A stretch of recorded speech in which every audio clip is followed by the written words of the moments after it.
Yes.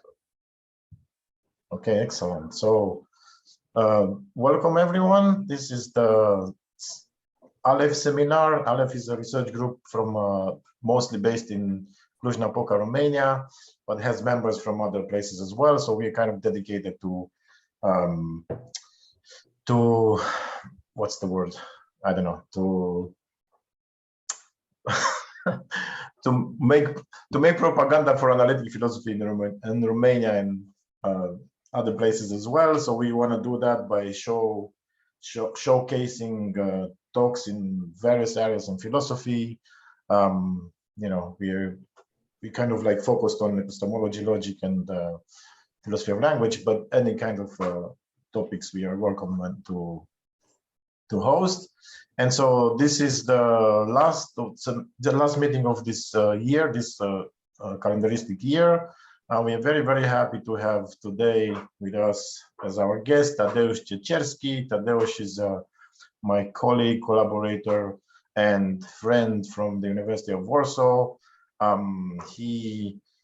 think he has been there all his academic life, right? So BA, PhD, and now he's a assistant professor, if I'm not mistaken, at the University of Warsaw.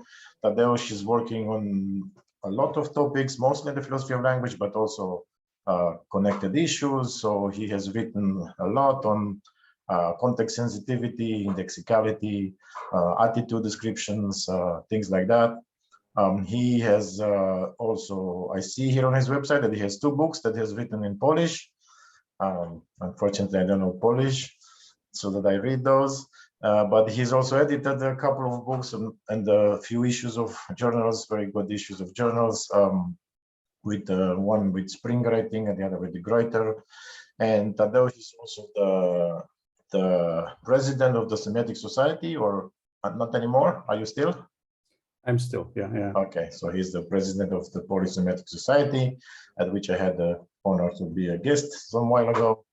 And last but not least, Tadeusz is organizing a very, very interesting conference. I think one of the best in Europe lately. It's called Context, Communication, and Cognition, or some combination of these 3 words.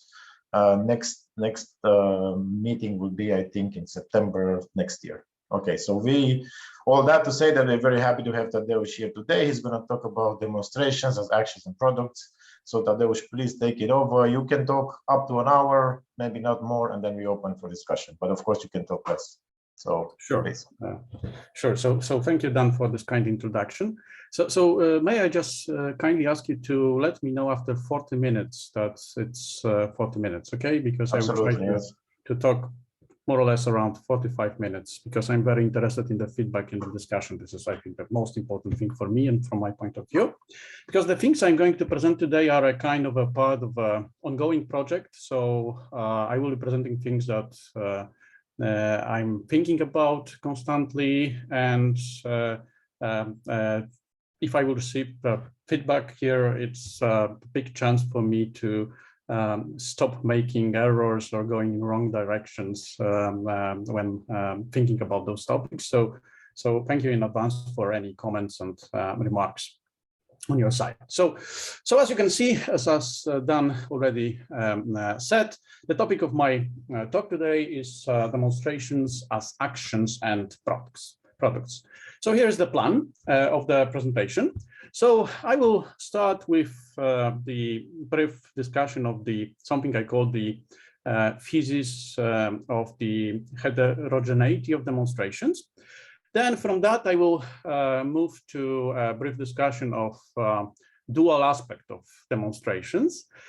And from that point, I will move to the distinction, which is probably the most important part of the talk, namely the action-product distinction. And I will apply that distinction and make another distinction in the class of actions I call indications. This notion shall be explained later, between indications as products and indications as actions. And finally, I will introduce the notion of pragmatic filter, and I will try to explain how this notion fits to the theory of demonstrations. And the last part, which as you can see is taken in brackets, is a brief discussion about the truth conditions of demonstrative utterances.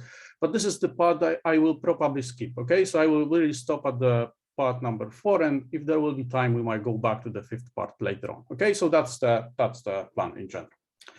Okay, so let me start with the heterogeneity of demonstration. So roughly speaking, by heterogeneity of thesis regarding demonstration, I mean the following observation. I think this is a well-grounded empirical observation regarding demonstrations. So what this thesis says is something like that, namely that demonstrations that accompany uses of demonstratives, various kinds of demonstratives, vary with respect to the form. And it might be kind of obvious thing for some of you at least that this is the case, but let me just illustrate that with some examples. So for instance, one form of a demonstration which accompanies the use of this on a particular occasion might be a standard pointing with a finger at a particular object, okay?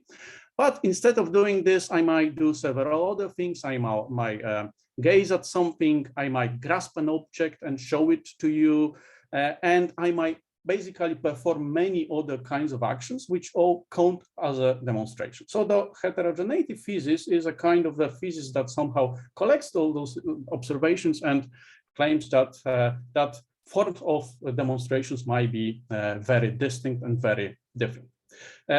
Somehow, just a brief comment, some authors, I think that wrote about demonstratives and demonstrations somehow are mostly interested with the paradigm cases of demonstrations like pointing with a finger. I think that McGinn in this classical papers from the 80s somehow suggested that we might somehow reduce the entire semantics of demonstratives as accompanied by demonstrations to or connected with the observation that we somehow must say that objects that might potentially count as demonstrated objects might be somehow a line or cross the line that comes directly from the finger that we use in pointing somehow. So there are people who think that that maybe only some kinds of demonstrations are the correct or paradigm cases of such.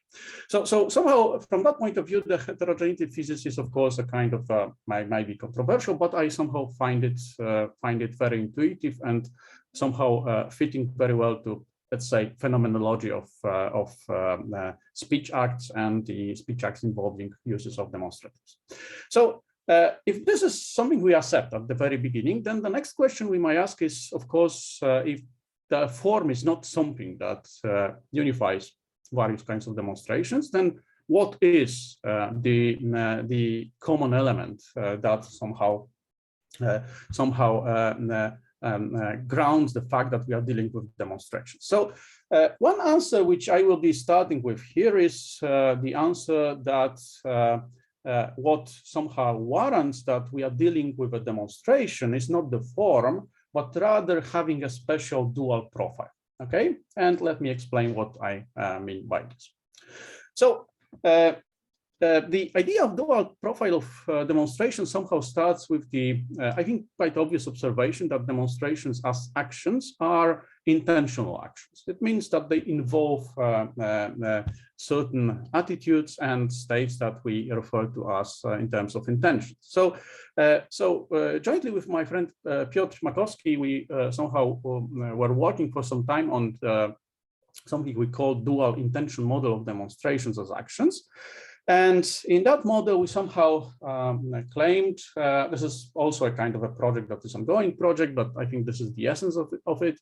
We somehow claimed that we want to say that the demonstrations which we to which we refer by saying that they are demonstrations in the broad sense have a kind of actions that have a dual profile, namely intentional profile on the one hand, and something we call ostensive profile on the other hand. So let me explain the two concepts. So let me start with the second one. So in the case of the ostensive profile of demonstrations, we want to say that this is something that might be described as any kind of basic action, which might include in some cases cases even refraining from an overt action, because we want to say that refraining from overt actions are actions also as well.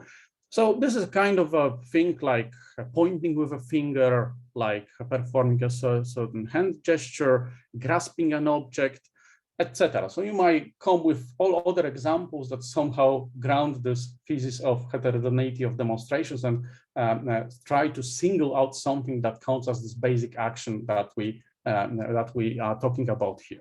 And we, in order to coin some terminology, we refer to such actions as indications or demonstrations sensu stricto in order to keep them apart from demonstrations sensu lato, because we want to say that those indications of demonstrations sensu stricto are kind of constituents of those demonstrations that have those dual profiles. Okay, so this is something we call or we refer to as ostensive profile demonstrations.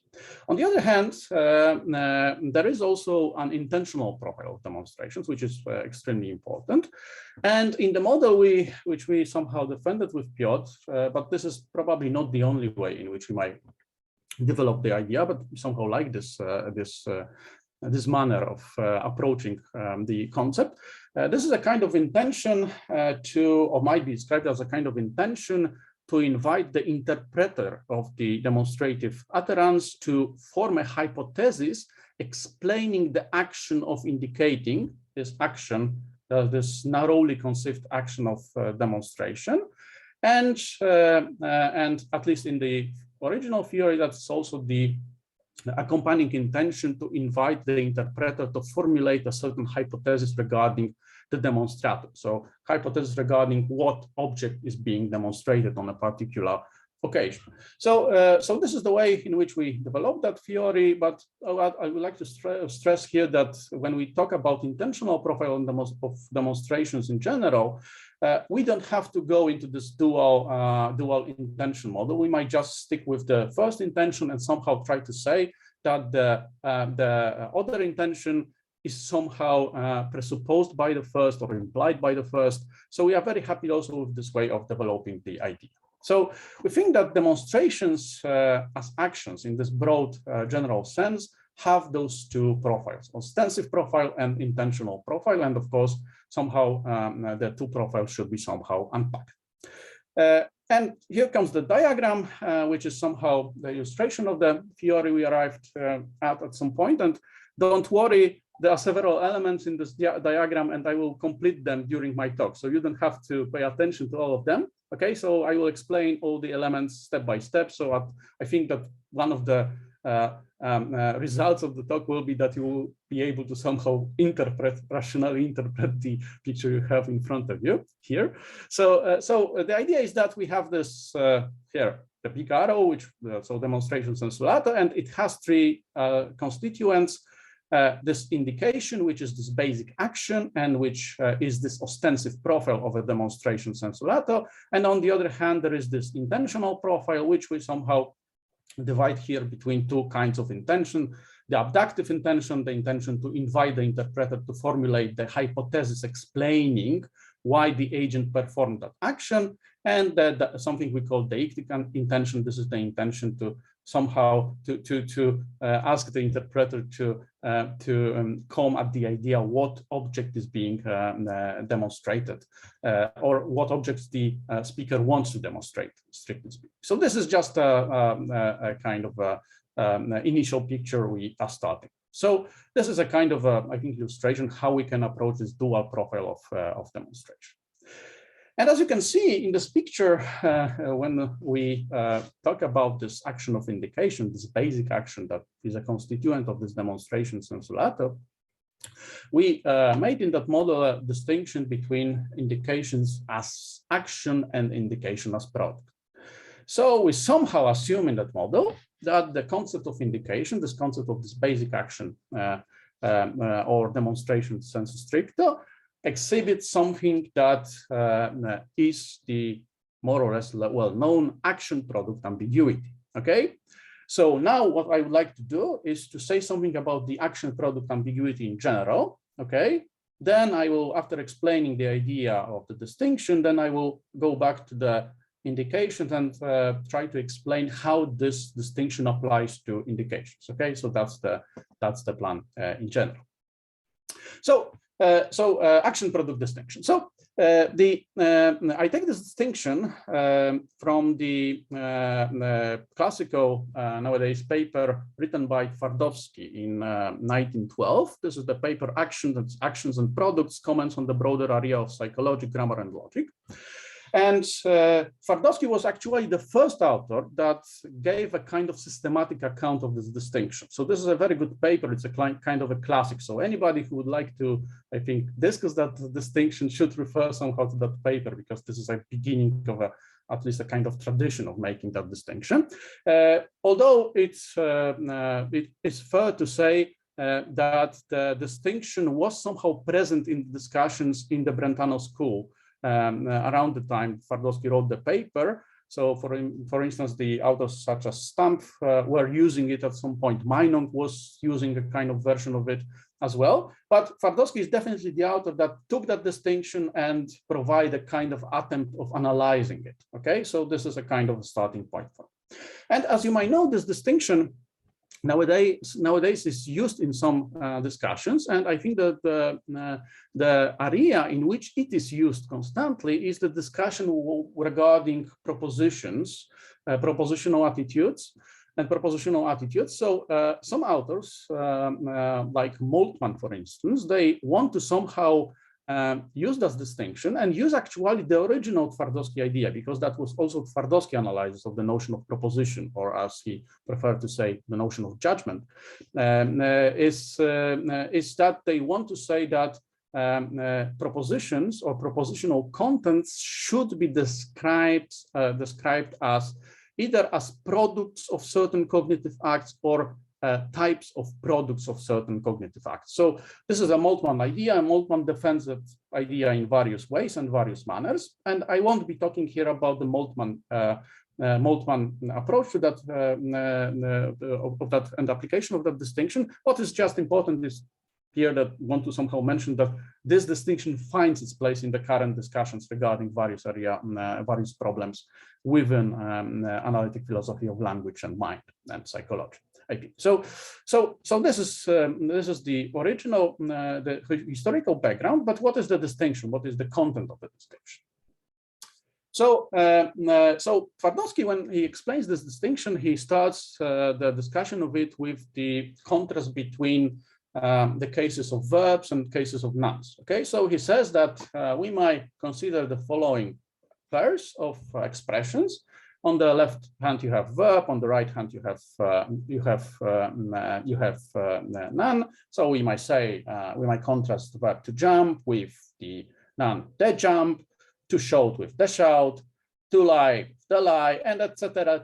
in other cases. Okay, so and of course, someone in the list we might also place here to demonstrate, indicate, and the demonstration, the indication. So this is something I will be appealing to at some point later. So after presenting the list of the list of verbs and nouns, Twardowski makes a comment that introduces the initial distinction between the two. So he says something like that: we might therefore state in general that the relation of the verb to its corresponding noun expresses the relation of some action to what emerges as a result of it, owing to by means of that action. When we fight, a fight results. When we think, thoughts arise. When we issue a command occurs. When we sing, a song results. And he continues, that which arises owing to as the result of some action, that is by means of that action, might be termed its product. We might therefore say that a jump is the product of jumping, a song is the product of singing, an error the product of erring, etc. We are well aware that there is a continuum from the cases in which the product virtually coalesces with the action that produces it, through instances in which the distinctness of action and product becomes increasingly sharp. Okay, so this is the introduction. So going back to the list, Twardowski says that on the left side you have verbs, and verbs somehow refer to or indicate or designate actions, while at the very same time, the corresponding nouns really refer to products of those actions. So somehow the distinction here is grounded grammatically most, right? So this is the ground for the initial ground for the distinction. But as you can see in that quote, also Twardowski somehow stresses that there are cases in which making this action product distinction on particular occasions is very difficult conceptually. Okay, so this is not trivial task to say, for instance, what is the difference between let's say the action of jumping and the product that is a jump. Okay, so it might be very difficult to say what is the difference. Of course, we might come with some ideas, but we might leave that for the discussion later. So, so this is the initial observation, and Twardowski discusses various aspects of it in the paper, and I'm not going to go through that. But at a certain point of the paper, he says also something as follows. He observes that in discussing actions and the product, we set this apart with the item verbs and the corresponding nouns. So that was the starting the point of departure for making the distinction. But he says, but there is no question that we also frequently make use of a noun for designating an action, which renders those nouns ambiguous, capable as they are of designating now actions, now the products. In the phrase, to take someone's advice, the term advised denotes the product of the activity of advising. But when we say it's no use giving you advice, we wish to express the sentiment that the activity of offering advice has met with difficulties. So going back to our initial leads again, Twardowski, after introducing this grammatically grounded or lexically grounded distinction, says nearly immediately, that in case of the corresponding nouns, we have the ambiguity of them. They sometimes might refer to products, and sometimes they might designate actions, and that indicates that somehow this is a conceptual difference, not a purely grammatical difference that just corresponds somehow to the verb noun distinction. So some authors observe, and I think they are correct here, that by saying this, Twardowski somehow presupposes, and that's an interesting point, that when we have an action that is designated by a verb and action that is potentially designated by the corresponding noun, okay, then we actually refer to the same action. This is the assumption of Twardowski, but actually it is possible to think that, at least some authors suggest, that additional arguments are required for claiming that this is the very same action, okay, in those cases. I won't be going into details of that in that talk, but I would like to stress that this is a kind of assumption that Twardowski is making. I will be following this assumption somehow here, but other authors have the other ideas regarding. Okay, so now after this, I think this initial explanation, you might of course ask still, well, we see the difference between verbs and nouns. We have this kind of intuitive feeling that in case of verbs, we are talking about activities. In cases of nouns, this active aspect of what we describe is somehow less visible. But we need some maybe stronger arguments in order to make the distinction valid and well grounded. So basically, Twardowski analyzes this problem from the various points of view, but one of the arguments that he mentions, and that is also used in the more contemporary literature regarding that idea, is of course a kind of a standard philosophical argument, namely he wants to say that there are things, or there are properties that actions have, but products don't have, or vice versa, and this is the ground for saying that the two kinds of things are different. Okay, so this is the kind of argumentation, standard argumentation, I would say, that is performed. So, so Gerner in the paper from 2017 gives a kind of a list of those differences. At least the first two, I think, are quite intuitive and obvious, and the third one is, I think, mistaken. But let me just discuss the three briefly. So Gerner notes, and this is also Twardowski point actually, that actions, in contrast to products, do not have fulfillment conditions, okay?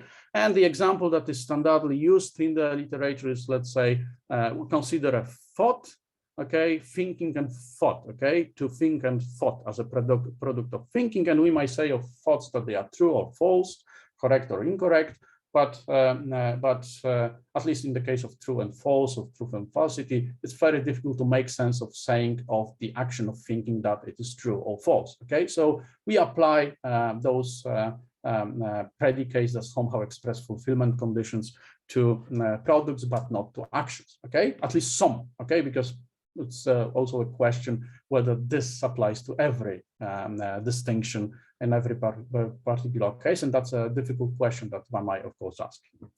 So this is one difference. The other difference that is also noted in Twardowski's paper is that all the so-called enduring products, because some products might be enduring in the sense that after the action finishes, they still might exist. Okay, so those are the cases. They might of course occupy distinct. So actions and products might somehow occupy in such cases distinct spatial temporal locations. And of course, the traditional example here is that we might distinguish between activity of painting and the painting as a product of that activity, and that we have the temporal difference here. So I think that the first two distinctions are somehow well grounded. The third one, which is noted in the literature, is a strange one. So Gerner claims that the sameness relation might connect products but not actions. This is actually his observation, but I think this is incorrect observation because somehow it confuses the types and tokens of actions and products. So I'm not going to explain that. I'm very happy with the first two points, which I think are pretty correct and well-founded. The third point, I think it's very difficult to make sense of that. But if you want to somehow defend that point, I will be very happy to hear the arguments in its support. So let me just stick with the two first points. So somehow going back to the explanation of the action product distinction, we somehow say here that there are reasons for making the distinction that are grounded in difference of properties of actions and products in general. So if you want to have some kind of neat representation of the action product distinction, we might also follow some suggestions that are present in the literature. So Brand, for instance, suggested at some point that we might nicely represent the distinction by appealing to some version of Davidsonian event semantics. So as you can see, if you have two sentences, Magdalena shouted at Boris and Magdalena's shout at Boris was loud, let's say, then in the first case, if you have the Davidsonian interpretation, you're saying that there is an event of shouting with agent being Magdalena, patient being Boris, and the time of that event being somewhere in the past. So this is a kind of the representation of the first sentence, while in the case of the product-directed reading, we have at the very beginning something that looks exactly the same, but at some point of the representation, we introduce this product relation. So we say that X is the product of E, okay, and X is has the property of being a shout and of being loud. Okay, so if you introduce this product relation here, then you might represent sentences, the logical form of sentences, by appearing to kind of a version of Davidsonian semantics here. Okay, so that's a kind of a thing that might be useful for conceptually grasping the idea behind the distinction. So this is the action product distinction in general. Of course, there is a big discussion regarding that distinction. Unfortunately, many papers regarding that are available only in Polish. That's a bad thing, because that distinction was extremely important in the Lvov Warsaw School. It was used by several philosophers like Kotarbiński, Tarski, Ajdukiewicz. They used that and took that as a kind of an obvious starting point for the several considerations they made. So there is a kind of a big literature regarding that. And I'm not going to go into the details of that discussion. But of course, if you are interested in some things, I might send you some additional readings regarding this. But going back to the main topic of the talk, I would like to somehow now connect the distinction, the action product distinction, with the idea of demonstration as accompanying uses of demonstratives, and especially with this indication, this basic action that is a constituent of this demonstration sensu lato. So one might ask here the following question, namely, one might say, well, Tadeusz, you somehow show that in some cases we might speak about distinctions between action and products, but what about this particular case? What about the case of demonstrations? Can we say, in general, that there is a real distinction between demonstration as action and demonstration as product, and what is the distinction? And I think that the intuition that somehow supports the view that we have to make this distinction in the class of demonstrations or indications. The argument is a kind of contains a kind of a model consideration. So I think that we might fairly say that although demonstrations as products and demonstration as actions, they co-occur actually, at least in some cases, then we, at the very same time, we want to say that the demonstration qua action might or possibly might co-occur with a distinct demonstration as product. Okay, so here is the scenario. So consider this is a kind of modified scenario taken from the Guinness-Ford book from 2008. So we consider the actual scenario. Let's say the speaker points with a finger towards a horse, A, but another horse B replaces us during the utterance of "that's my horse" when the speaker closes her eyes for the second. And this is a kind of actual scenario. And we consider a counterfactual scenario. Of course, you might reverse the actuality and counterfactuality here. So we say that the speaker points with a finger towards a horse A. During the utterance of "that's my horse," she closes her eyes for a second, but no other horse replaces A during the pointing. So we have those kinds of scenarios. And those model considerations, so the model intuitions that I think we should have, is that in the two cases, we are dealing with the same demonstration or indication, rather, to stick to the terminology I introduced, as action, but the product of those actions in the two cases are different. In particular, they involve a different object that is being demonstrated. Okay, so I think this is the basic intuition that somehow grants the observation that we have to make a difference between demonstrations as actions and demonstrations as products.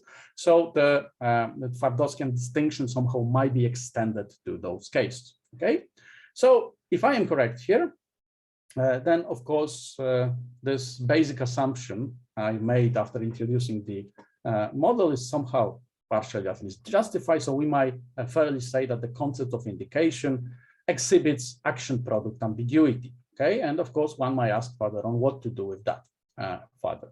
Okay, so so here is just the example how to represent that in the Davidsonian ways. I will skip that. There's nothing important here. So how to, now the question is how to employ this distinction between actions and products, or demonstrations as actions and demonstrations as products, when we think about the various kinds of demonstrations as accompanying uses of demonstratives. So there are two working hypotheses which might be considered here. So the first one is that this demonstration or indication as action are the subject matter of the intentional profile of demonstration sensu lato. So if the conception, if our idea is that we want to connect this intentional profile with our intention to invite the interpreter to formulate a hypothesis, then since the hypothesis explanatory hypothesis regarding the action, of course, the indication qua action must be the subject matter. Okay, so this is a kind of working hypothesis number one. And I'm not very interested in that hypothesis in the talk. I will be more interested in the second hypothesis. So second hypothesis says something like that. Namely that demonstrations sensu stricto consist as products, along with some presuppositions regarding the relevance of particular factors, and I refer to those presuppositions as pragmatic filter. This is just a term coined for the purpose of the presentation. They determine potential demonstrata. Okay, so the objects that are potentially demonstrated, not necessarily actually demonstrated, but potentially demonstrated. So I would like to now say something about the working hypothesis number 2 and try to explain what's going on. So let me start with some examples that might illustrate it. So let's take the following example, which is it's a modified example taken from Reimer paper. So we say something like that. Suppose that Peter grabs a bunch of keys from his desk by saying, these are mine.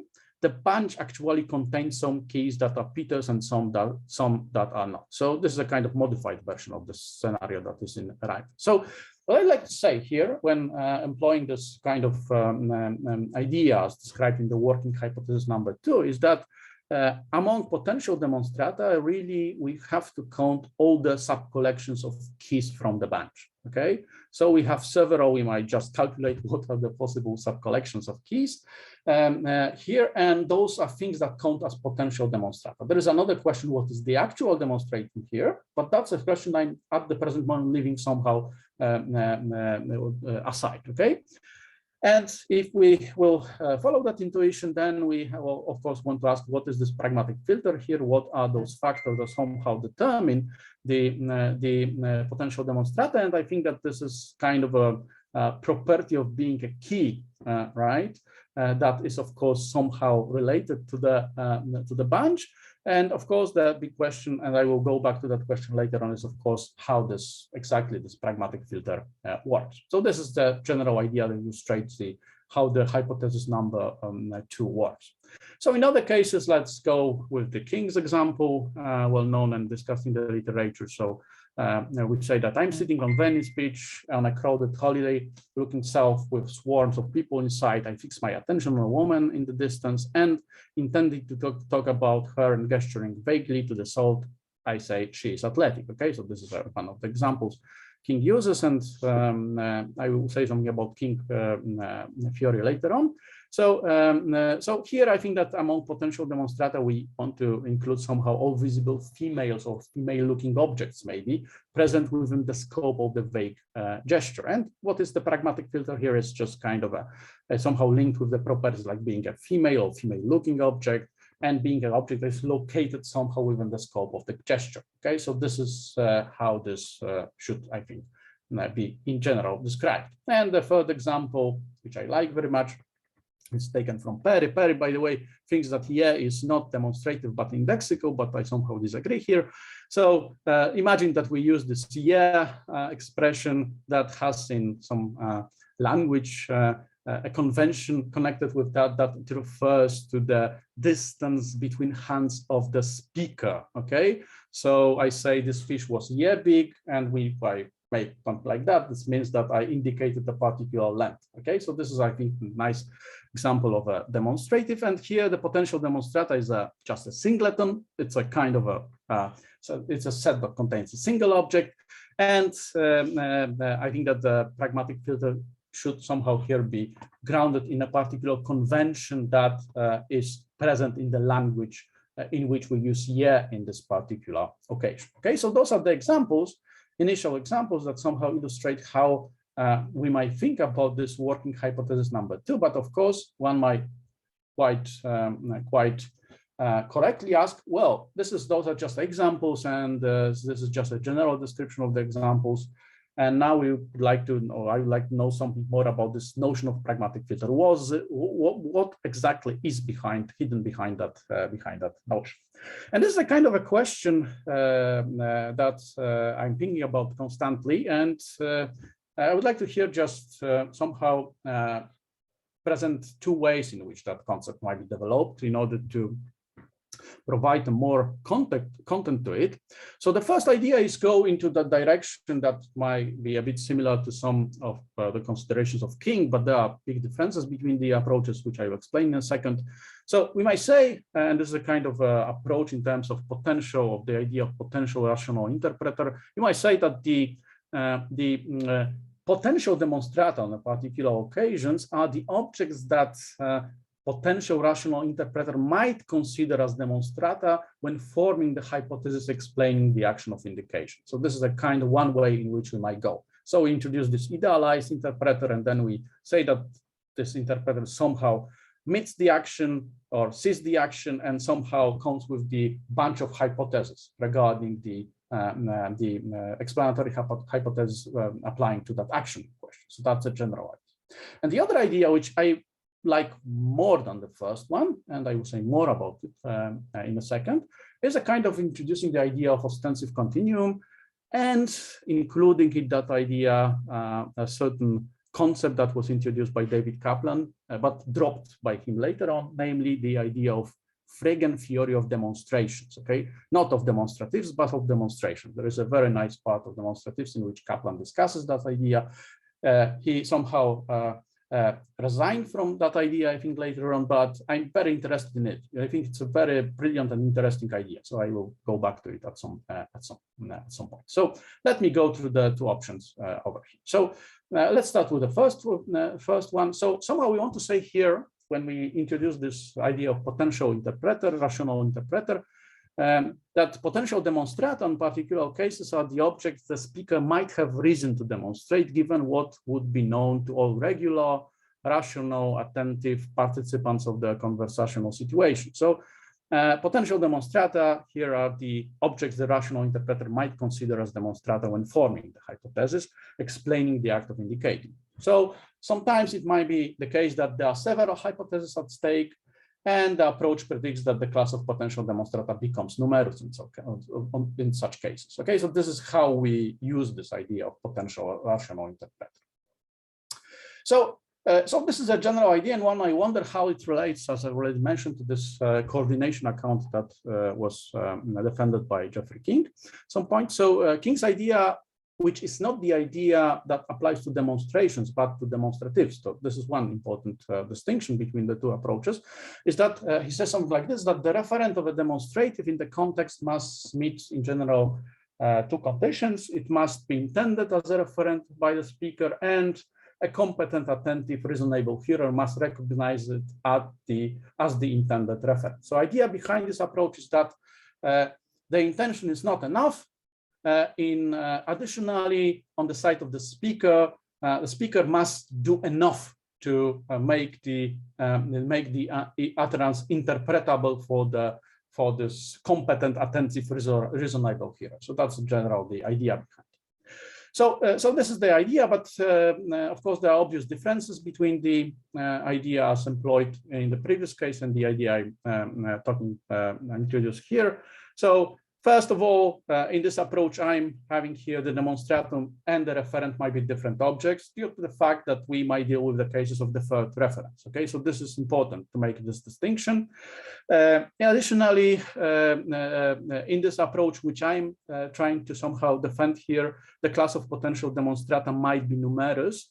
And this is not applicable to the case of referent because the referent is either singular or there is no referent at all in the case of demonstrative. So this is another big difference. And of course, the predictions of the accounts might differ when applicable to particular cases. So for instance, going back to this example of Venice Beach example.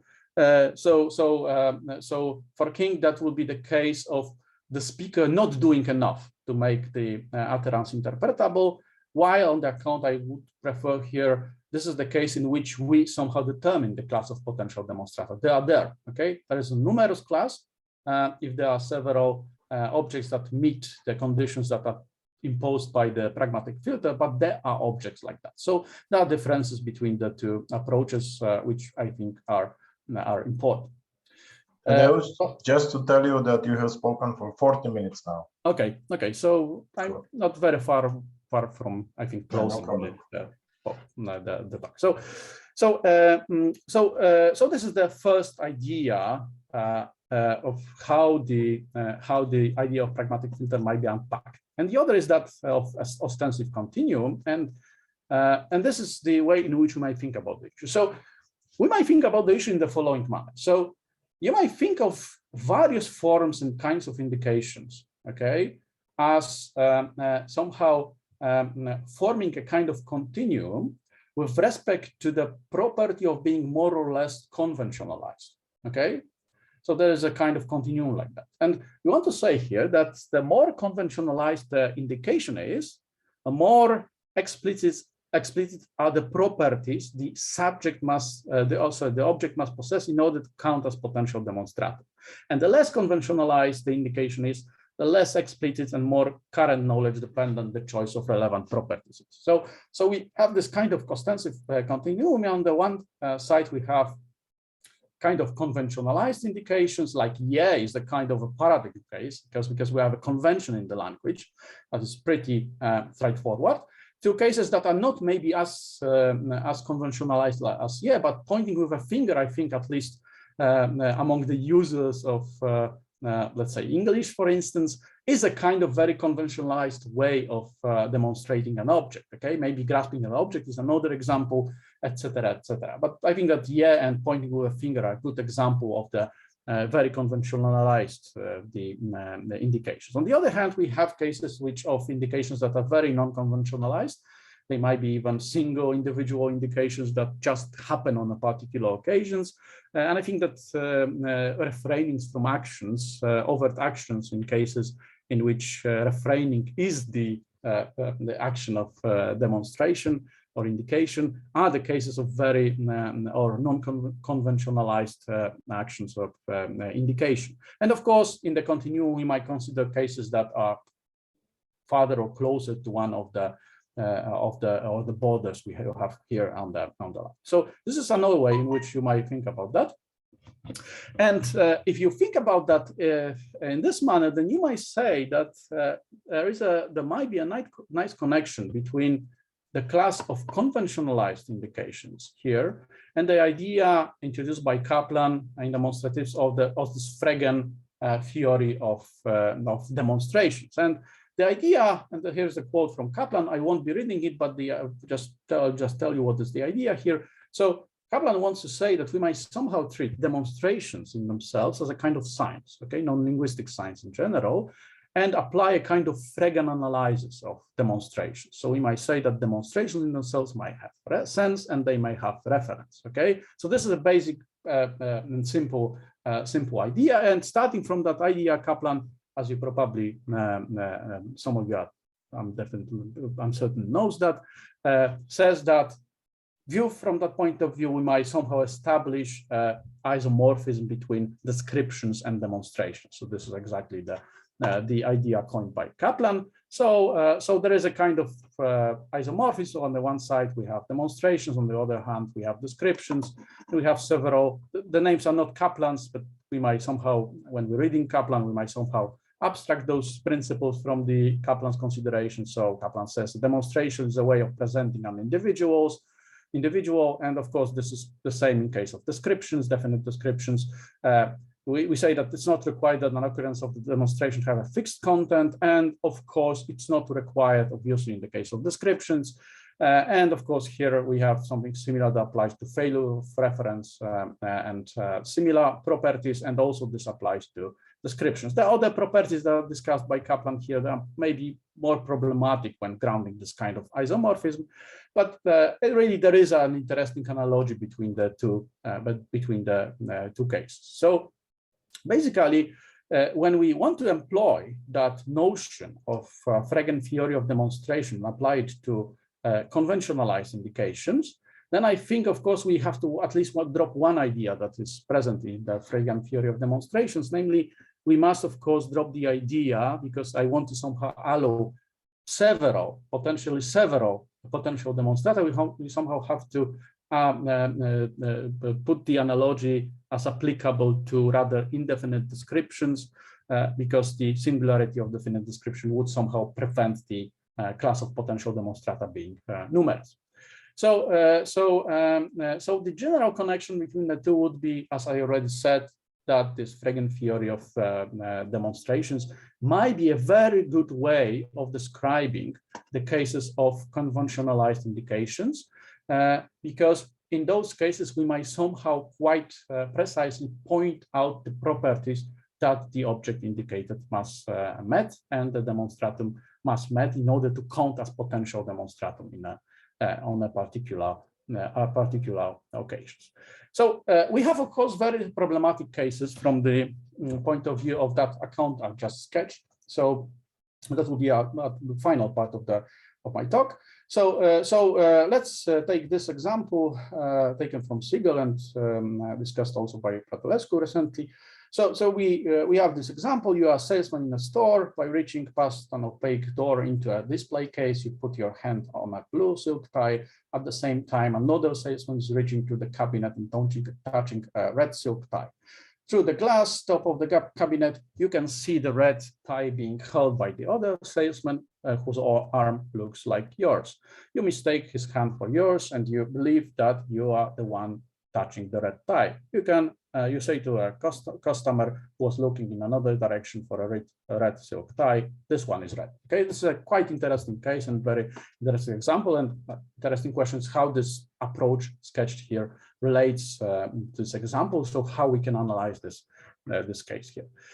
And I think we have two general options here, and the options look as follows. So if we want to somehow bring demonstrations into the picture, then we might either treat gazing and touching, which are present in the tie case, as a constituent of a kind of a complex mixed indication. Okay, there is a single indication and it contains two sub-indications that are somehow connected to two distinct sensory modalities, touch and sight. Okay, in general, this is one way in which you might view the situation. And the other one, which I think is more interesting and more promising, is that treating the two, you might treat the two as separate indications, okay, and analyze the entire case in terms of ambiguous speech acting, okay? And this is, I think, the way which very nicely corresponds with the idea I'm trying to defend here. So just restricting myself to the second case. So we have here the two indications. So we might represent that in the following manner. So we have this one with indication 1, this one with indication 2, and indication 1 is a gaze and the other is touching. And since those are two indications, then we might have here two different pragmatic filters that are associated with the indications. And the first one, which is connected with the sight or gaze, somehow might be described as single out objects that have the following properties, that they are somehow connected with the direction of the gaze on the one hand, and probably also related to certain circumstance-sensitive conditions, like, let's say, question under discussion or knowledge, background knowledge that contains the information that we are talking about ties in general, okay? And in the second case, I think this is the touch that we have here. And of course, the additional circumstances, sensitive conditions are very similar in that particular case. And of course, if we go in that direction, then we will end up with the two various classes of potential demonstrata.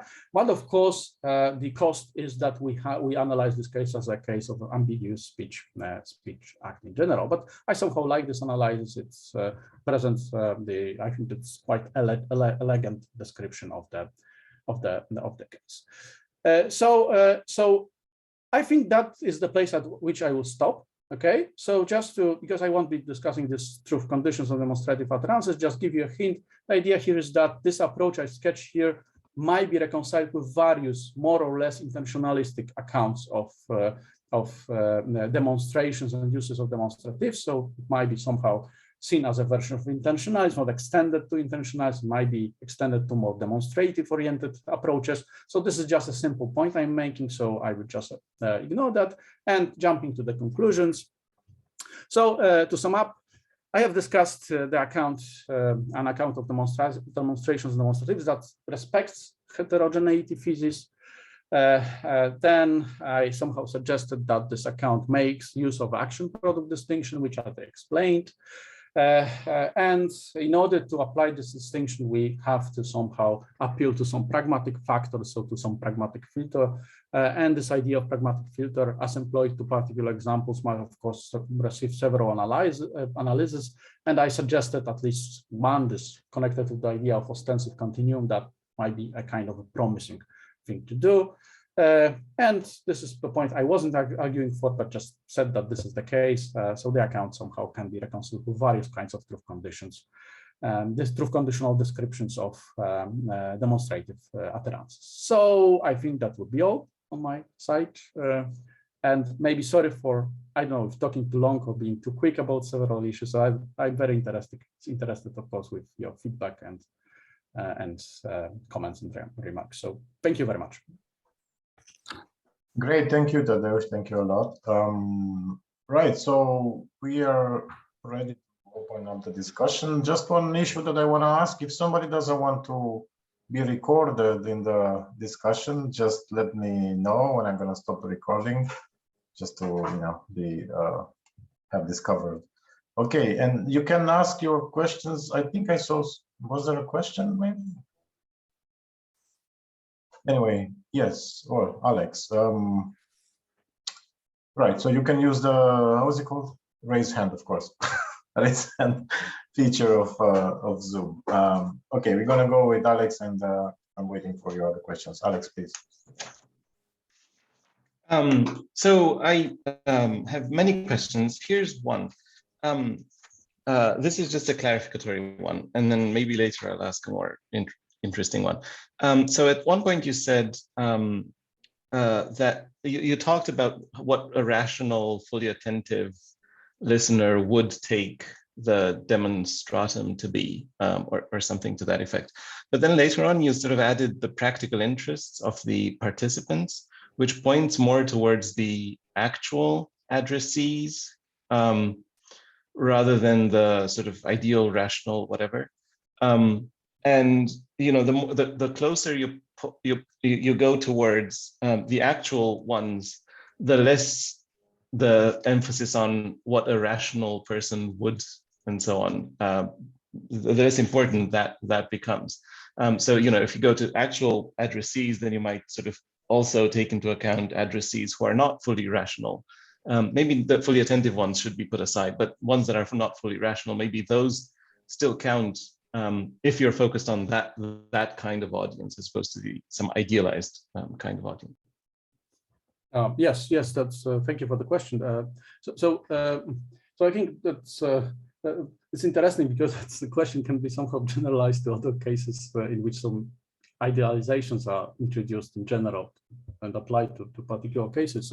So my idea here was that, of course, I wanted on the one hand to introduce this, let's say, cognitively non-restricted interpreter into the picture, but at the very same time, I wanted somehow to say that in order to make that notion applicable to the analysis of any particular case, the knowledge in question must be assumed to have some background knowledge connected with the current conversational situation. And of course, the big question is, what are the boundaries of that knowledge, and what to put and allow as a part of, let's say, attitudes of that ideal speaker, and what exclude from that class. And to this question, unfortunately, I don't have any good answer.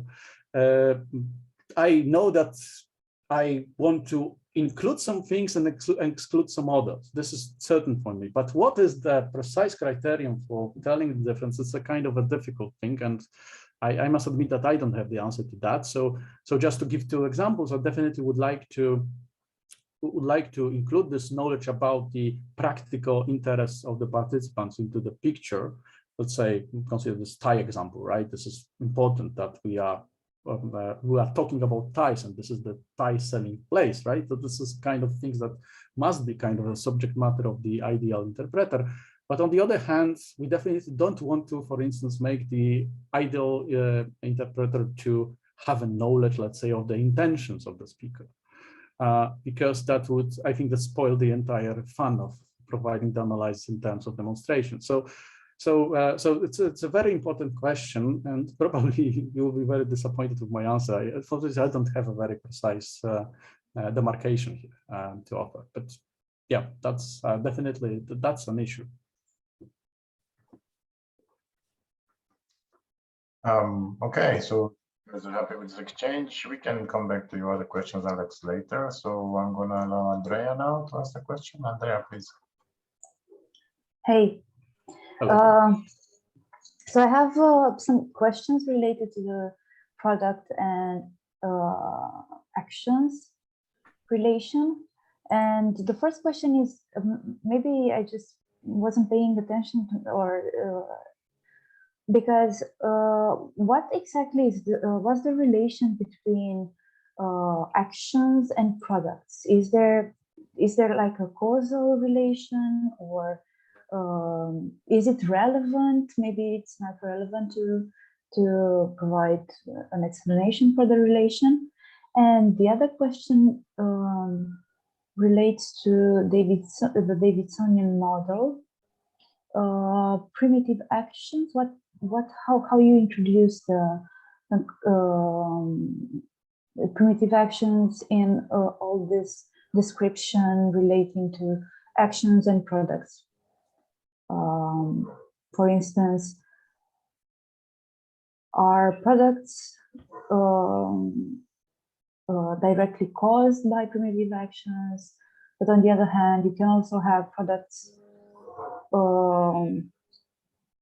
relating to primitive actions. So yeah, this is basically, if you can talk a bit more about this. Thanks. Okay, so thank you for the questions. So addressing the first one, which is a kind of, it's a very interesting question actually. I think that in the several years of the history of the distinction, there are various positions taken with respect to the relation between the idea of the product of an action and the effect of an action, because that's something that introduced the idea of causality here.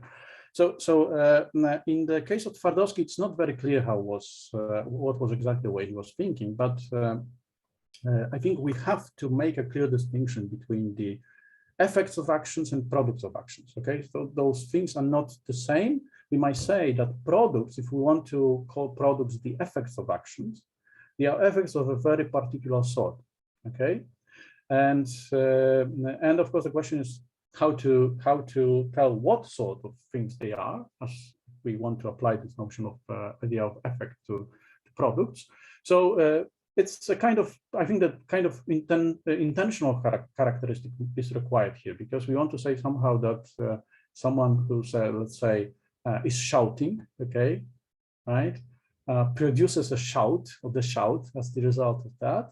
And this, of course, happens because he somehow or she wanted to shout, okay, to produce a shout, okay.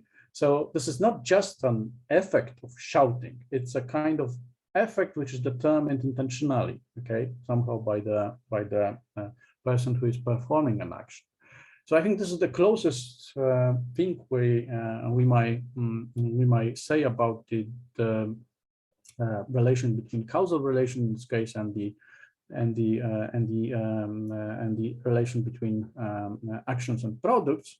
But of course, it's only one way of viewing the things, because some other people somehow say that the difference is much more subtle.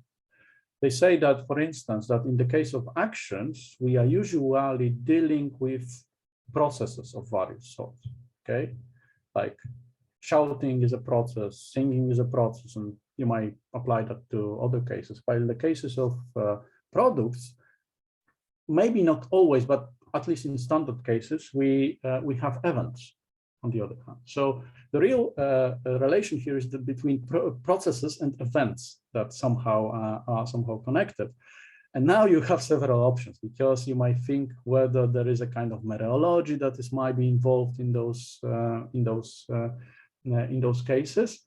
I know at least one definition that makes the distinction somehow more clear, but it says only that the product of an action is a kind of object event, possibly that cannot start to exist before the action starts. Okay, so this is a kind of a minimal characteristic we are providing with respect to that concept.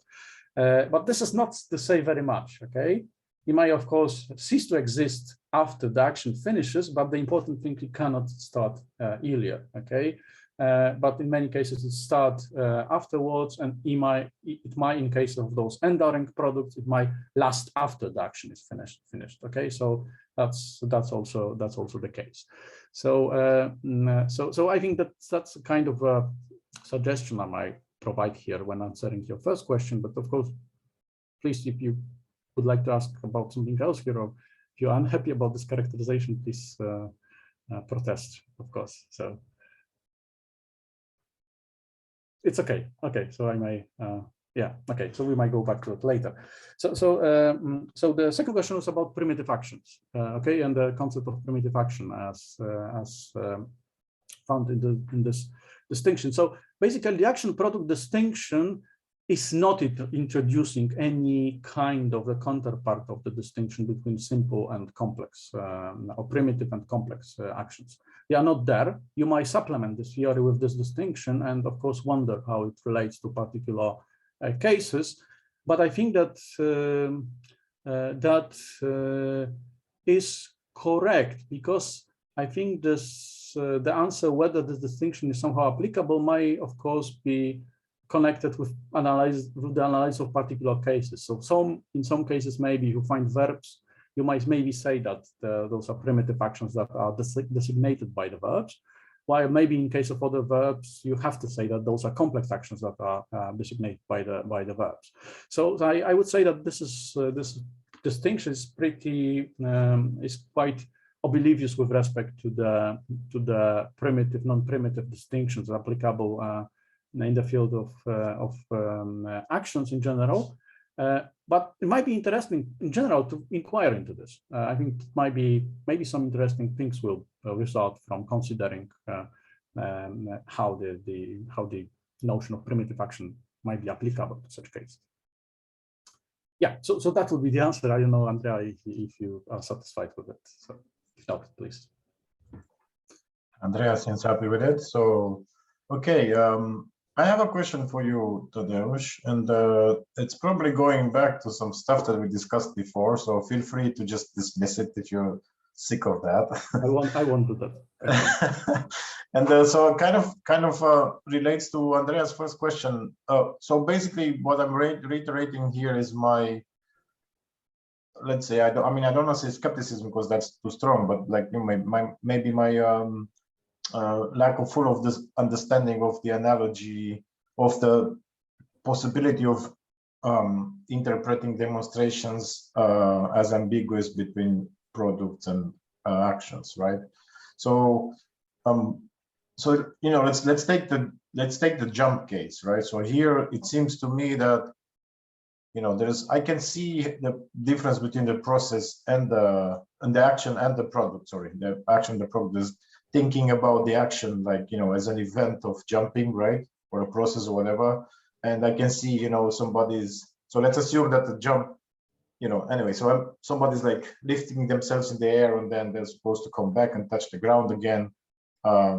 And I can say things like, okay, he's in the middle of a jump or something like that. He's doing this stuff. You can, you know, what's the word? You can break it down or something like that.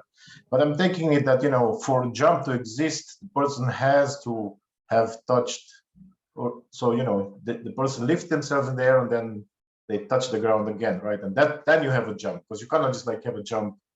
I mean, actually, I'm not sure about the details, but there's probably some threshold in which you say, okay, now a jump has been done, right? Or something like that, I'm assuming. So I fail to see how this exactly works with the, so I understand that they want to introduce this intentional element. That's what you replied to Andrea, and that's cool, that I understand, that's good. But I'm still don't understand why you would take that the product of a demonstration is the object. So that, again, that seems to me like somehow outside the, you know, coming somehow from outside of the, you know, the conceptual resources that you have in this ambiguity, right? So I mean, okay, so the way I see it, so you have the action, you have the action of jumping, and then you have the jump, and then, you know, somebody might interpret that as a sign for something, right? And then you have the demonstration, the physical act, somebody doing this, and then that becomes a demonstration when the action is finished, and then you have managed to extend your finger as much as whatever it's needed or something, and then you going somewhere with the finger, and that's the product of that. And the object again seems to be somehow extrinsic, seems to be something like somebody interpreting that gesture in a certain way, right? Of course, in concordance with your intentions and whatever other intentions, communicative intentions there are there. But I still have this feeling that there is, this thing that is outside the the two elements of the analogy, but which you call the product, and I'm really confused by that. I mean, this is not an objection. I'm just trying to understand better how the analogy works. Does that make sense? Yeah, sure. So I think that cool. We discussed that issue. Yes, I'm sorry. Yeah, in the past, but yeah. So it's of course very important question in general, and I have this impression that this is a kind of clash of intuitions at some moment. At some moment, it's very difficult to provide arguments in favor of one, because no matter I will say, probably you will say that you don't share the intuition behind the example. So for instance, this horse example, which I introduced at some point, right? It was a kind of a thing that, yeah, I would say that my intuitions go exactly in the way that's described there. Right? I somehow believe that some people might say that they don't share that. And of course, I don't want to say that this is the end of philosophical discussion, because of course, would be good to make something out of that other than doing experimental philosophy. That makes no sense in general, but somehow rationalize the difference. The reply which I have, probably which is not entirely satisfying, would be to say that the demonstrations or indications here are a bit like, let's say, to introduce the analogy, let's say it's like heating. Okay, so it's a kind of if you have the action of heating and the heat as the product of that action, I would say that the heat involves the object that is. That's true, yeah. And I would say that, of course, this is only an analogy, so this is not a strong argument. But I would say that they have this. I have this thing that the heat, to hit and to demonstrate are in one class of verbs somehow with respect to object involving cases. But this is, of course, not the decisive argument, because it again rests on intuitions, which I have. And again, so it's a good question, and unfortunately I don't have probably a better arguments than the ones I attempted to present in the paper. But of course, maybe some other participants might have some idea how to go in one of the directions, not necessarily mine, but maybe Dan's, maybe support Dan's view here. I mean, so yeah, I'm obviously gonna open the floor for that as well. But I just want to say that the hate stuff, that kind of helped, to be honest. Like, I think I see a closer connection. And you might be right, that might be some intuitions going in here, because in the horse case, I completely didn't have the intuition that you're saying. So you may be right about that. But yeah, I understand. And sorry to just have the same question as before. Yeah, that's a great question and difficult one. All right, cool. Next person online, in line. Yes, Alex, you can go ahead. Yay. Here's one. So you're focused on demonstrations as products that are products of intentional action. And I was wondering what you might say to people like Una Stojnic and those people who think that if something looks like a demonstration, then it has a semantics and therefore a referent. So if I unintentionally raise my hand so that there is a pointing, so there's something that looks like a pointing, and at the same time I say that's my pencil, there is a referent there. It's not the result of my action because I unintentionally pointed. but it's something that looks like a demonstration product. And, you can apply the machinery. A rational addressee would take me to be pointing at that thing, which is in fact a pencil, and so on. So I'm wondering what you would say to that kind of view. Yes, another great question. So again, I would probably say that I am making certain assumptions that others don't, right? So at the end of the day, probably there will be kind of, again, a difference in the assumptions we are making. But what I'd like to somehow stress is that, first of all, I want to somehow keep very straight to the action-behavior distinction in general. So by saying that actions are intentional kinds of things, but behaviors might not be intentional in general. And the question is somehow, do I have an argument for excluding behaviors from semantics or from theory of speech acts or whatever you want to include them somehow here? And to be honest, I don't have any knockdown arguments. I would simply say that probably the idea of the demonstration being non-intentional act is kind of difficult to grasp on, to be honest. I would say that, I don't know, we might imagine a variety of cases, and those, of course, those are examples, that someone is, let's say, performing several intentional actions at once, let's say, moving one arm in one direction and the other in the other, and those are non-intentional acts. And what is going on in such cases? I have no idea, to be honest. And the theory which somehow attempts to allow behaviors, non-intentional behaviors into the picture, I think would have great difficulties in dealing with cases of that sort, because everything that is a kind of bodily movement actually might count as a demonstration on that picture. And for me, it's very counterintuitive consequence of that view.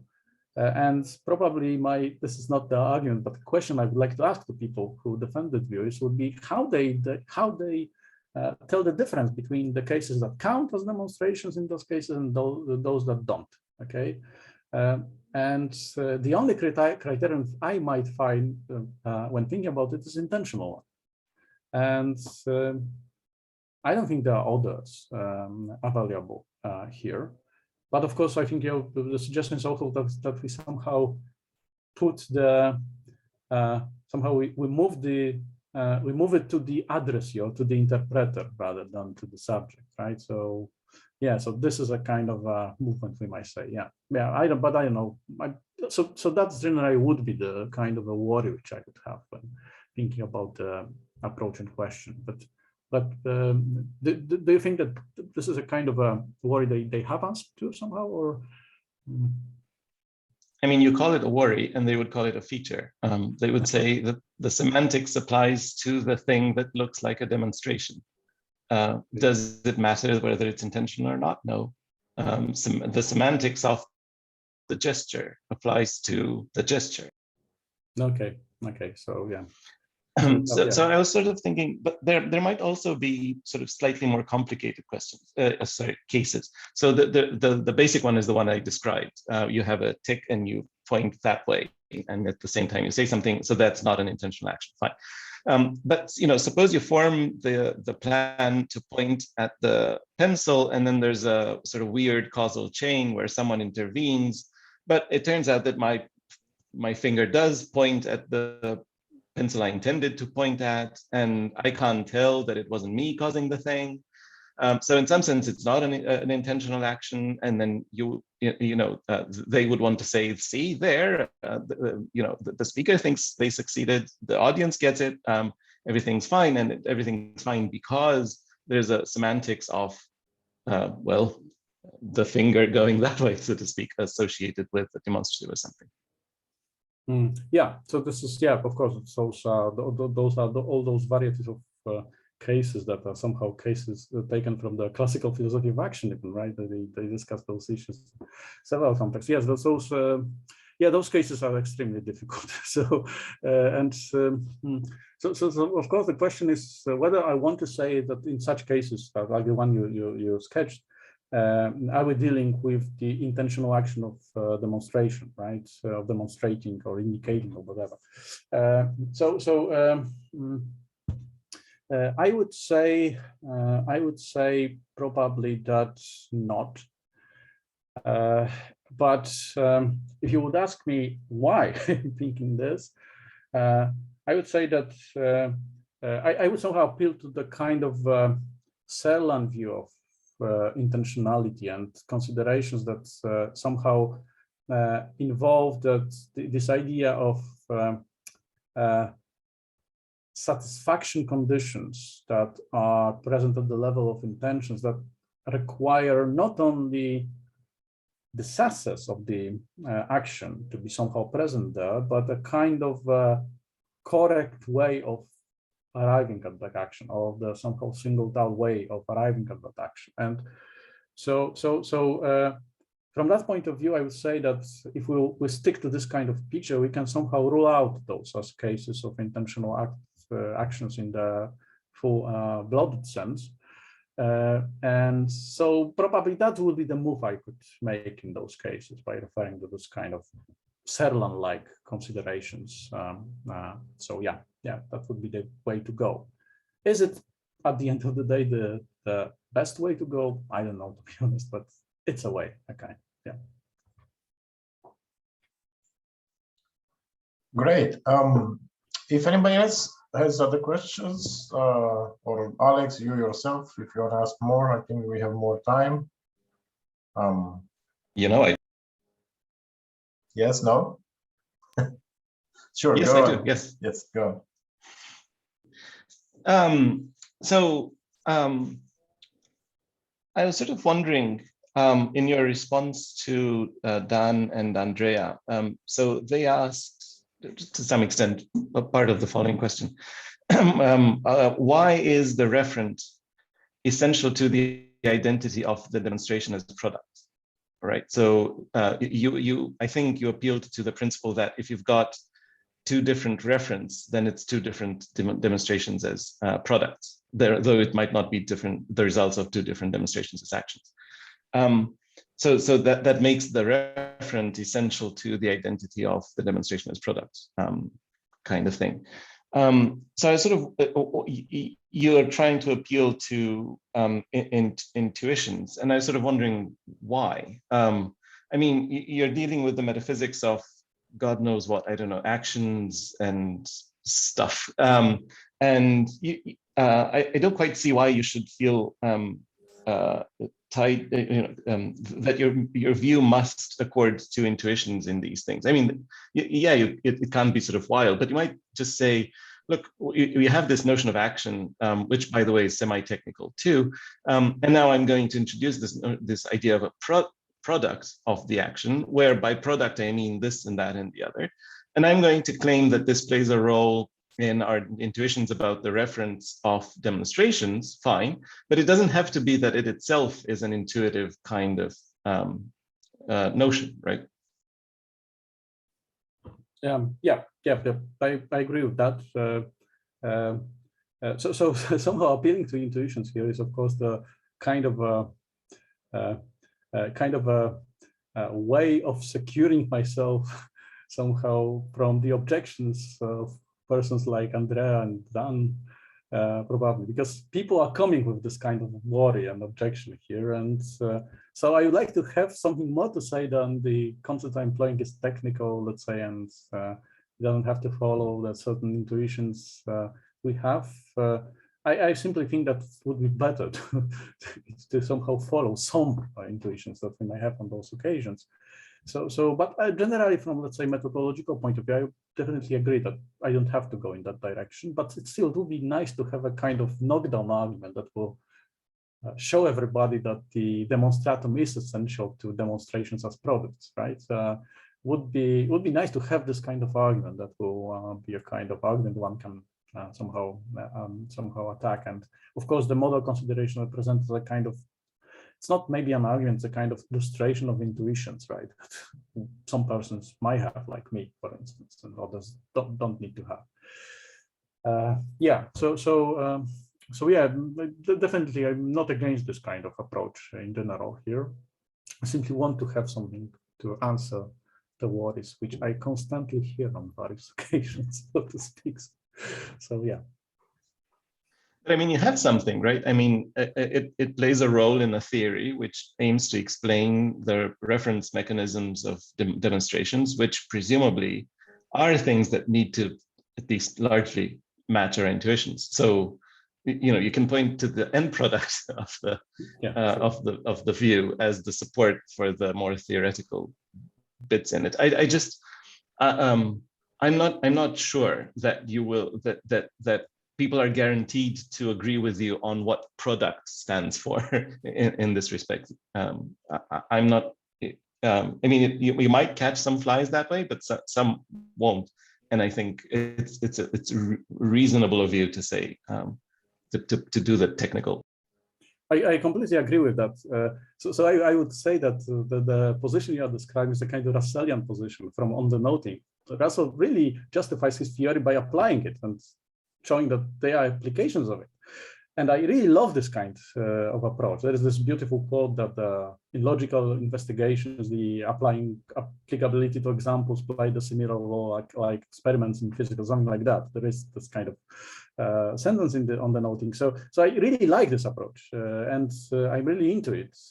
But my experience, and that will be good talking about individual experiences, that the people don't buy it.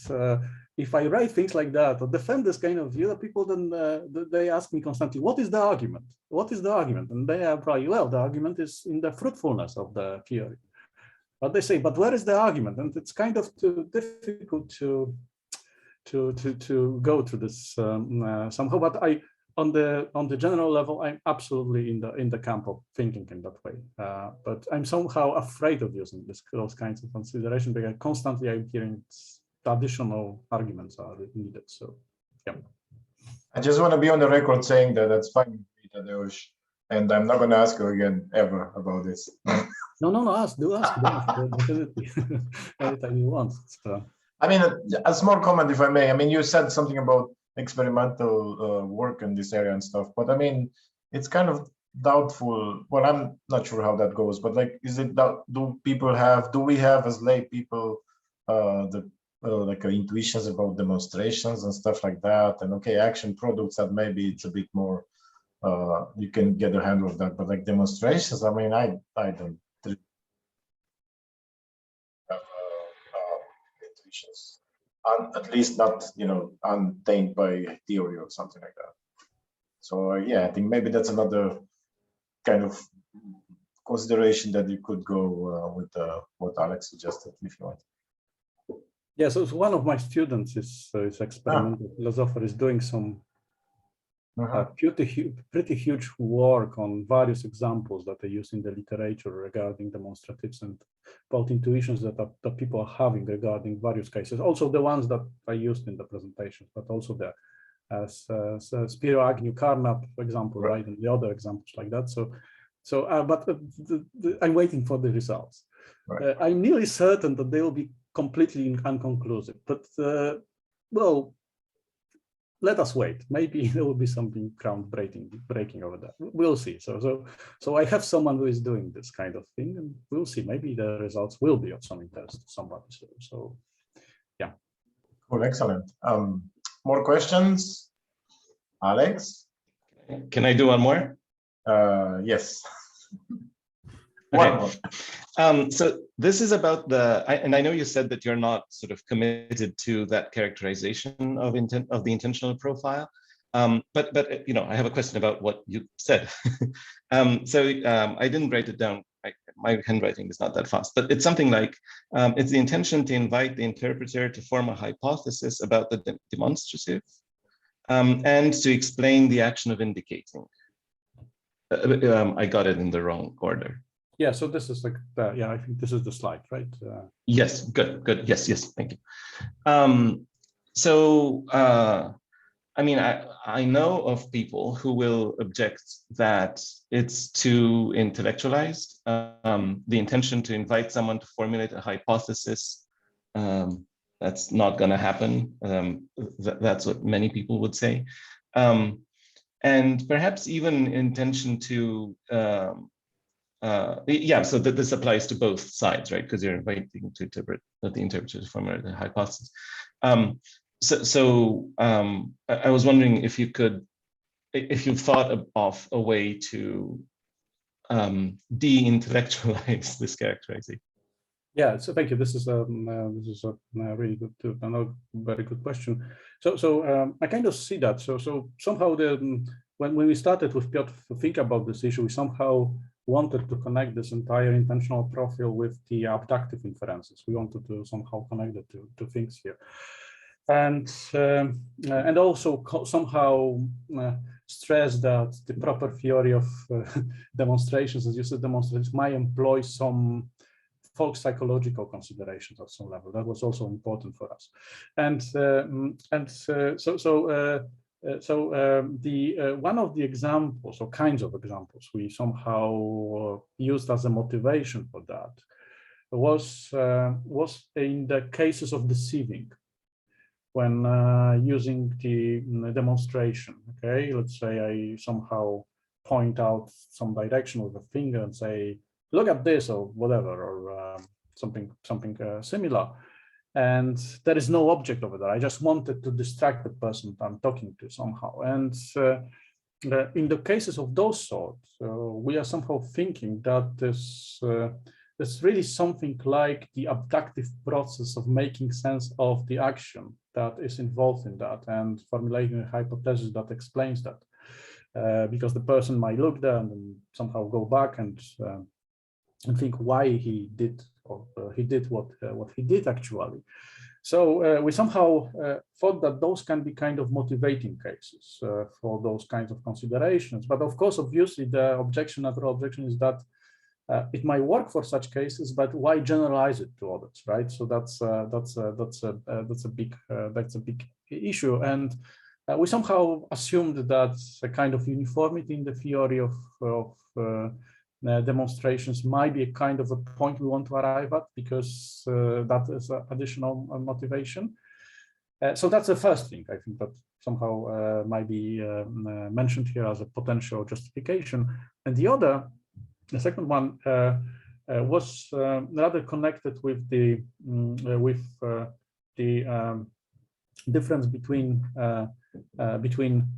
psychological explanations or explanations in terms of causes and what is really going on in particular situations with the agents that participate in them, and the kind of a Christian providing reasons view of communication. So somehow, and this is a kind of trick that every philosopher can do in such occasion, that saying that this is a kind of rational reconstruction of the process of performing demonstrations while using demonstratives.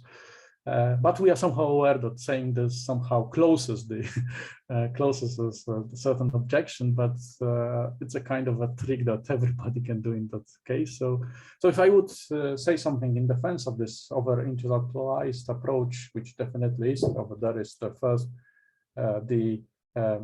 the first thing will be the mentioning the case of deceiving, and saying that maybe extension of the view to other cases might be a nice feature. And the other point would be this, by saying that we are here providing rational reconstruction of some sort of the thing. So, but does it somehow addresses the essence of your worry? I'm not sure, to be honest. I'm not sure. So yeah. I mean, I was sort of thinking one way that I can imagine someone might go would be to, so this is very psychological sort of way of talking about the intentional profile demonstrations, and intentional and psychological and sort of conceptually rich. And one way to sort of de-escalate the intellectualization would be to sort of talk in more sort of Austinian terms. There's a practice of I don't know if inviting is the right word, but let's go with it. There's a custom or something of inviting the interpreter to attempt to understand the action of indicating, where understanding is thought of as a very basic kind of, where maybe it's not quite a hypothesis, but it's an attempt to understand. And then sometimes to understand requires quite a bit of thinking, and then maybe it does amount to forming a hypothesis about whatever. But maybe many times it just doesn't. The understanding just happens sort of without the actual deployment of many concepts. So maybe something like that, but I haven't thought through. Yeah, that's interesting suggestion, I think too. Yeah, but that sounds promising, I think. As of course, that would require to say something like strictly connecting the understanding with some sorts of abductive or other sorts of inferences, right? So this is kind of assumption we have to assume, but I'm not against it, to be honest, in linguistic communication. I'm pretty friendly to this way of putting things. So yeah, but thank you for the suggestion. That might be a very good way to inquire and a very good way to go. So yeah. Okay, so any other questions, including Alex?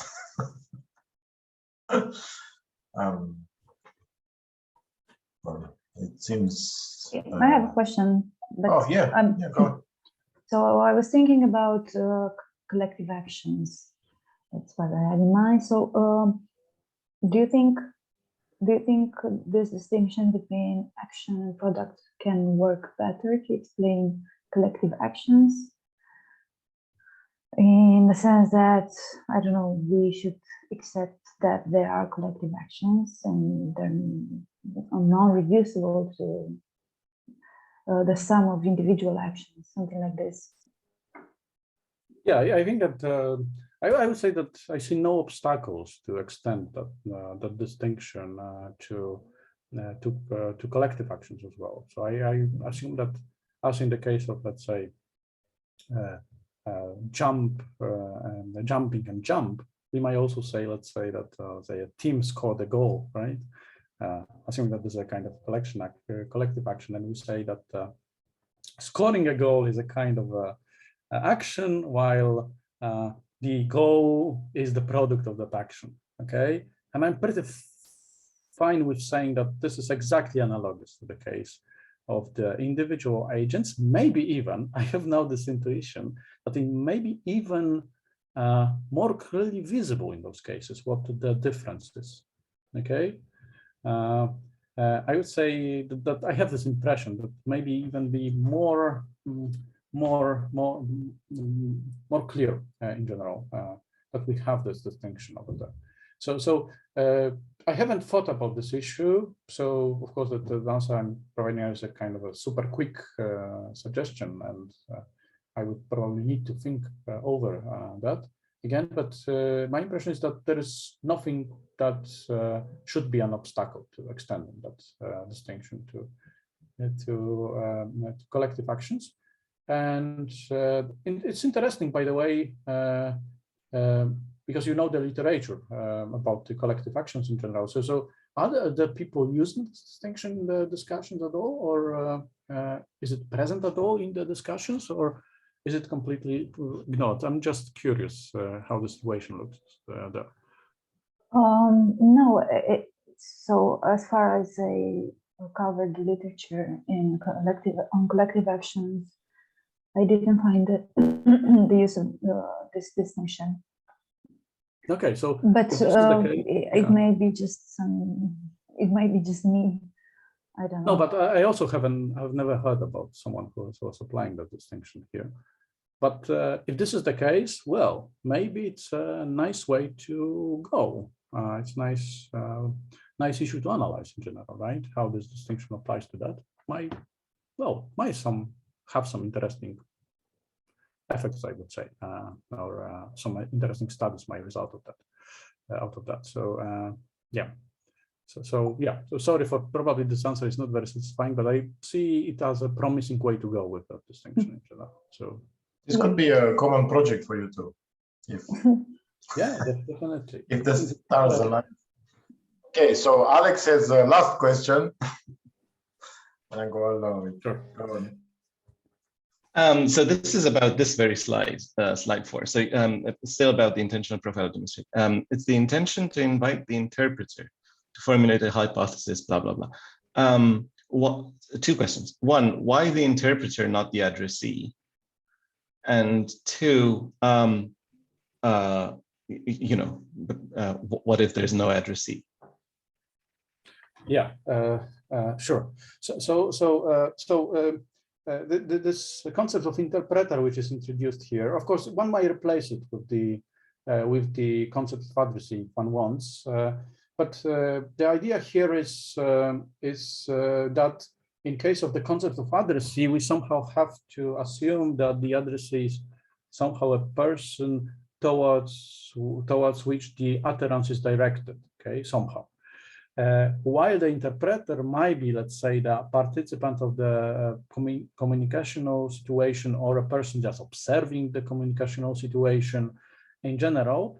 And we somehow think that the intention in question somehow should not automatically exclude the possibility that there are other interpreters than the addressee in general. So that was the assumption we are making in general. So I agree that normally the intention is somehow linked to the addressee, but I would say at the very same time that that when I'm even forming that intention, I do not have at the very same time to the, let's say, the intention or the wish to exclude other potential interpreter from the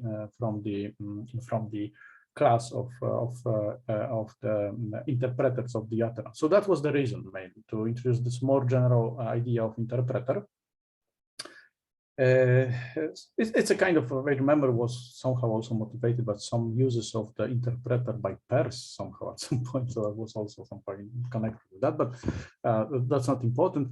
But in case of those soliloquia cases, right? Because I think those are the cases you have in mind, right? The cases when one is speaking to herself or himself, right?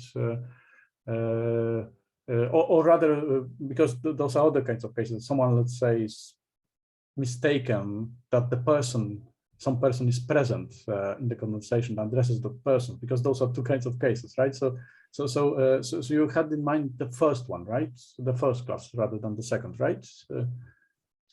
Yep. Yes. Okay. So in the case of the soliloquia cases, I would say that of course the interpreter, no matter how paradoxically this answer might sound, is the speaker at the very same time, but it makes somehow this process of, let's say, arriving at the hypothesis completely trivial and completely automatic. Okay, so I would say that I would analyze those cases exactly in that manner, as the interpreter being the speaker on such occasions. Of course, one might say that in this case, saying that I invite myself to formulate a hypothesis explaining the action of indicating it might sound a kind of a super over-intellectualization of the issue, I would say, even. But this is, I think, the way in which this approach should somehow or should go. Yeah. So so that would be probably the analysis of the cases like that.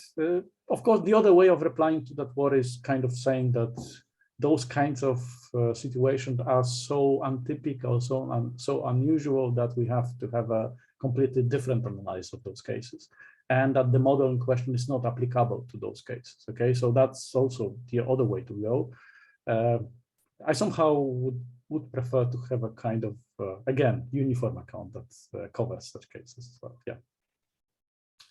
So to the first point, I'm sort of imagining that if I have an intention to invite the addressee to formulate a hypothesis, that doesn't mean I'm excluding others. It's just what I'm interested in a conversation is talking to the addressee. Usually, there are other cases, but if someone else overhears and understands, sometimes I mind and sometimes I don't. But that's not relevant to my sort of communicative intention, which is directed to the addressee usually. So I'm not sure that saying that would exclude others from this talk. And on the I formed the intention to invite myself to form it. I mean, that's not just over intellectualized, but also psychologically implausible. Like, yeah, I do not form the intention to make 2 + 2 = 4 because I know that that's already the case. I don't, I'm just not going to do that, right? Yeah, true. Of course, you're absolutely right. This it's completely unrealistic. So maybe the other way I just sketched is the way to go, simply by saying that those are kinds of abnormal cases of communication, and they require special treatment. Maybe that's the way to go with that. But going back to the first thing, with this exclusion or inclusion of other persons than the intended addressee, I would say that there are at least clear cases in which it might be the actual case. Let's say, if I put a letter in the bottle, being somehow a person on the island, or somehow I drop the letter in the bottle, I would say that this is a kind of pretty successful act of communication that makes that allows any kind of interpreter into the set of the potential interpreters. And it would be very difficult to make the idea of the addressee, at least, reasonable in those cases. And I would say the idea of interpreter fits very well to those kinds of cases. And so yeah. So just fun fact, I would call the reader of the note the addressee, but that's just me. Okay, sure. Yeah, fair point. Yeah, yeah. But I wouldn't call. Yeah, I definitely I would call him or her addressee, but I would never call him or her the intended addressee, right? That's that. I would. It's just it's intended descriptively. Whoever reads this becomes the addressee. Sure. Yeah. Okay, excellent. So yes, I think we should stop. I think this was a great discussion. Thank you so much, Tadeusz, and thank you to all of you who contributed. I'm very happy that Tadeusz was here today. I just want to let you know that in a short time, there's actually happening now a conference in which John Perry will give an invited talk, I think, because Tadeusz mentioned John Perry a while back. I give you here the website. I probably shouldn't say that on record, but I have the link. If you need it, just let me know. Okay, so if I may say something, that just briefly, I'd like to thank everybody for the participation and for the question. It was really great, and I have a lot of things to think about. Thanks to you. So thank you. Looking forward to the paper, Tadeusz, to reading the paper, the published paper, sorry. Yeah, we'll see. All right. Thanks again, everyone, and see you next year. Have a great holiday. Have a nice evening. Bye. Bye-bye.